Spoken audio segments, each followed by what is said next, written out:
Welcome back, friends, to the shop. So one of the things that in the shop that I've really struggled with is establishing these grinds, especially on the big chisels. I've used the diamond stones and I've used the gauges and all of that, and I often end up with the results are kind of unsatisfactory.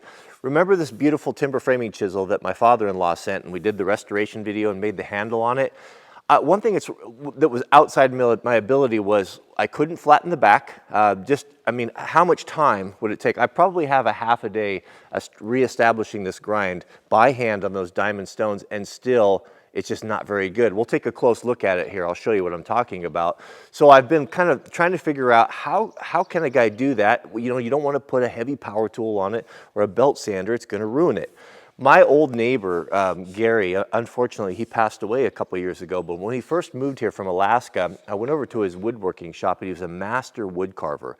Super, super talented. He was he was adamant about super sharp tools. When I was in his shop, he had this platter grinder. You know, imagine like a record turntable, and it had a stone on it, and it had kind of a gauge deal, and he would hone those tools on that thing as it spun flat, and that gave him those perfect angles. I asked him, where do you get something like that? And he said, sadly, I don't make it anymore. So when I was doing the Work Sharp video for the knife system last week, I was on their website trying to get the email for us to do that giveaway for you guys. I saw that they had a platter style grinder that I didn't know existed. So I emailed them, and they and they sent one out, and it just showed up yesterday. So let's take a look at it and try it and see if we can correct these problems that I'm having. And of course, harnessing the power of the electron microscope, we can see the fruit of my labor here. So this is the 1.5 inch, the timber framing chisel that I did. This was my absolute best work. This was done by hand, and it was half a day, and still it's not great. The biggest problem I had was maintaining that angle, and that's as good as I can get. And I'm not unskilled. I'm not the best, but I'm not unskilled at it either. Here's the issue, and why it's not really functioning very well, is that I can't flatten the back. The most important thing with your chisels, where you start, is flattening that back. Even your factory chisels, if you test them on glass, like I've done before, they are far from flat, and that's a big problem. You can see here, we've got pitting from rust, and what we basically have, if we look even closer, is kind of a serrated edge, a ragged edge that's just not very good. How do you get that out of there? If there's kind of a convex there, how do you get that out of there by hand? I mean, unless you have a year to grind on that thing, it's just not very feasible. On the smaller stuff here, you know, like our regular 3/4 inch woodworking chisels, you can see, now this is my main go-to chisel, the Stanley 750, and this is what it looks like after many times sharpening. You know, you can see that we don't have perfect angles. It's not truly 90 degrees off the side. The back is flat, but you can see that it's longer on this point than on this point. I just have not been able to establish that perfectly. And the more I sharpen it, you know, the more it gets off. All right, enough jibber jabber. Does it work, right? That's what I'm interested in. Okay, so how we got this deal here is that this is the angle. This is going to change the angle, 20 degrees, 25 degrees, 30 degrees. So what I want on my chisel is I'm going to run these things at 25 degrees, so I can see that that's 25. And then this angle will go up there, and then touch that stone on the bottom. If you look right there, it says it's a heat sink. I don't really understand what that's about. But I did read the quick start guide, and basically it just said tighten this up right here so that it fits the particular tool you're putting in. So anything, you know, like your planer iron or whatever is going to be able to fit in there, as long as it's 2 inches. So I don't want that too tight. I want that to slide freely, but to, you know, give me some consistency, right? Right there. Okay, see the sandpaper on there? That's as I introduce this to the wheel, as I pull it back, that sandpaper is just going to knock that wire off. So the first thing we want to do is flatten. Let's see how it flattens. Here, you saw the back of it, right? How it flattens. The very first thing you're going to do with all of your chisels or any of your irons for your planes, I don't care what they are, who makes them, you want to flatten that back. Now I'm going to go directly, I'm going to skip the 120 because that's pretty coarse, and this is reasonably flat on the back. We'll just go right to the, what is this? This is a 400 grit. And so we're turning this direction. And so when you're introducing a chisel, you want to make sure you start with the heel, meaning the back of it, and then roll in the tip. You don't want to go in tip first because you can ruin that flatness. So start that and just work it in. There you can see the back of that. Look at the polish, how flat that is. I'm really excited to try this on that big chisel because I was not able to get anywhere close to this. I've got the 120 grit mounted on the downside here, so 25 degrees, so I think we're set. So we'll just bring our chisel right up in there, set about two seconds or so, and then bring it back and knock the wire off. Right here. We'll do this 3 times.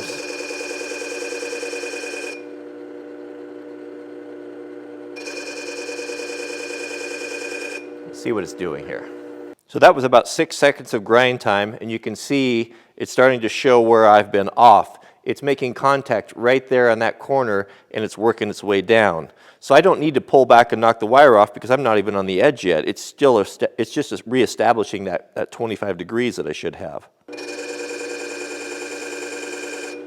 I'm really surprised how far off I was with that. Now you can see we just got to the point right there. All that material had to be moved, and now look at the precision of that. That's how far off I am. You can see we haven't even touched over there because the chisel's longer on this point than the other end. This is going to correct all that.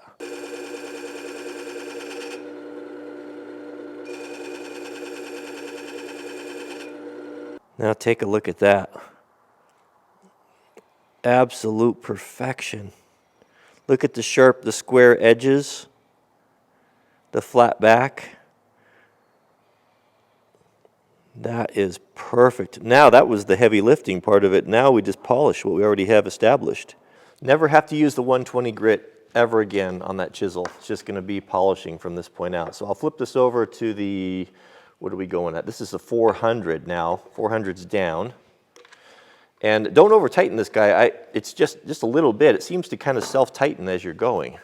So this is going to be of our number, we're going to do 5 stages here for the initial polish. This will be the medium. Here's the 400. Starting to see the lines in the steel starting to disappear, being polished out. So next we'll go to the 1000.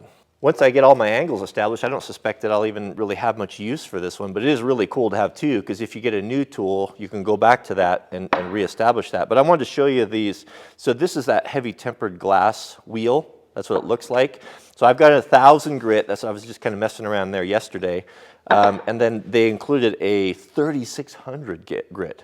I mean, that is super, super fine. So I wanted to show you how to stick these on. So I've got some paint thinner on here. And you want to make sure that that's clean, so they're going to stick. Don't use mineral spirits, because that's got oil on it. Some guys confuse those two. But how I did it here is this is always the hard part, getting these paper things off of here. Try not to touch the sticky any more than possible. But if we don't want to get air or anything trapped underneath of there, because that's going to mess us up, especially with this fine grinding. We're going to line up that hole and then roll these out, just like you would put decals on. Right there, press that out there. Press any bumps or any air pockets out of there. I think we got it pretty good. 3600 grit, that's insane. Okay, so let's see what we get with the 1000. It's very fine. Doesn't even really feel like you're doing much.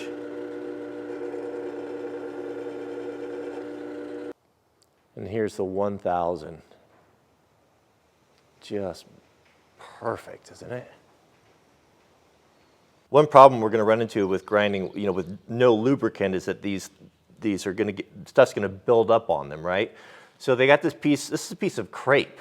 Crepe is like a rubber. If you heard of crepe boots or crepe soles, it's that squishy rubber stuff, kind of a high density rubber stuff that they use in shoes. And they've provided this as like an eraser, so you can see all of that, all that on there. So if we take the crepe and we just start at the beginning here and kind of work out, see, it just cleans all that off there.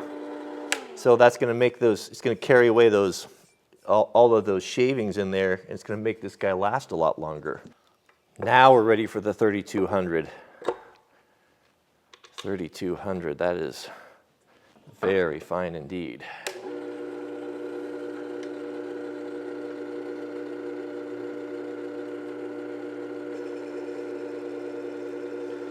Yeah, it just feels like it's polishing.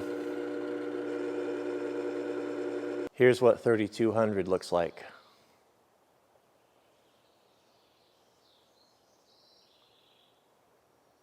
I mean, that is just nearly perfect. Might as well clean that off there while we have it on there. That just goes, it's like a magic eraser there. All right, you ready for the coolest part? Well, I don't think this comes with it. This is I believe it's an accessory because it came in its own package. It wasn't in the box, but this is bonded leather to another wheel. So we get the leather strop, and of course that's the way I finish all of these guys. Actually, I'm supposed to do something to it here. So it came with this kind of, well, it's like a jelly of some sort or a leather protectant, and it said initially it's going to kind of moisturize the leather. So we'll work that in there, and then we'll put our super fine, our green polishing compound. So it feels kind of like a petroleum jelly. You know, leather, you have to remember, leather is, it will dry out and crack. So you need to keep introducing, especially like your work boots. That's why the Oberknopf is so good, is because it keeps, it's kind of, you know, it needs to be replenished, the fat that leaches out of it. And I would imagine the same thing going on here. So I believe it said that we can go ahead and install this guy here. Now we can put this is the buffing compound. So any of you who've ever polished steel or aluminum will be familiar with this. Big shops will have, I think that was one of my dad's first jobs. I think he said he polished aluminum. So he was just covered in black afterwards. So we'll start here and we'll coat that whole thing. See how it's turning green? And that's basically filling all that leather with a super fine polishing grit compound. See how that's all green in there now? Now this is where you really get perfection. Make sure that we're not going to use the gauge for the leather. The leather, we're going to use the rest on the top. This is adjustable, so you can move it up and down if you want to just freehand. So this is going to be used on the top. And we're going to strop that leather. Actually, this leather wheel is going to be good for all of those things. If I might just keep this on my bench with the leather on it, and everything I have with an edge on it, you could basically just come here when you go in your shop and just touch that up, and rarely are you going to ever need to sharpen anything. So how does it look after the leather? Man, oh man, look at that. That is absolutely perfect. The polish on that. So how sharp is it? Well, I've got that, you know, the backing, like the backing they put on those sanding discs, it's kind of really light. I mean, you can, it's beyond sharp. And this is a chisel. This is a chisel doing that. Look at that. How does it do with wood? Let's see how it does here with the wood. I got a piece of fir.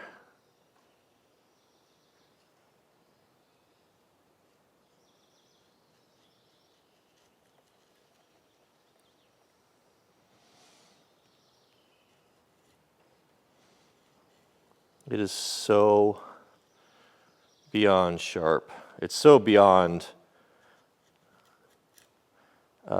anything I've been able to do freehand. Look how thin we can. And it doesn't take any effort to push it through. It's just so sharp.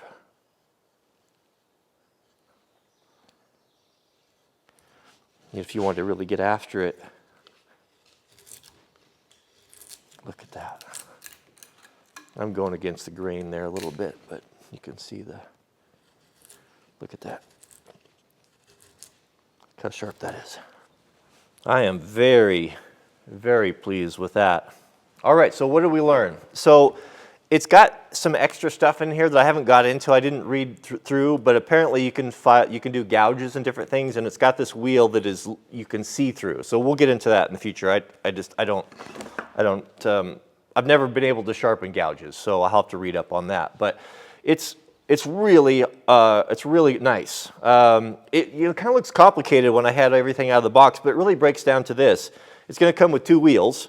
You're going to have your coarse and your medium. You're going to just reestablish your grinds, and once all your tools are reestablished, that's basically.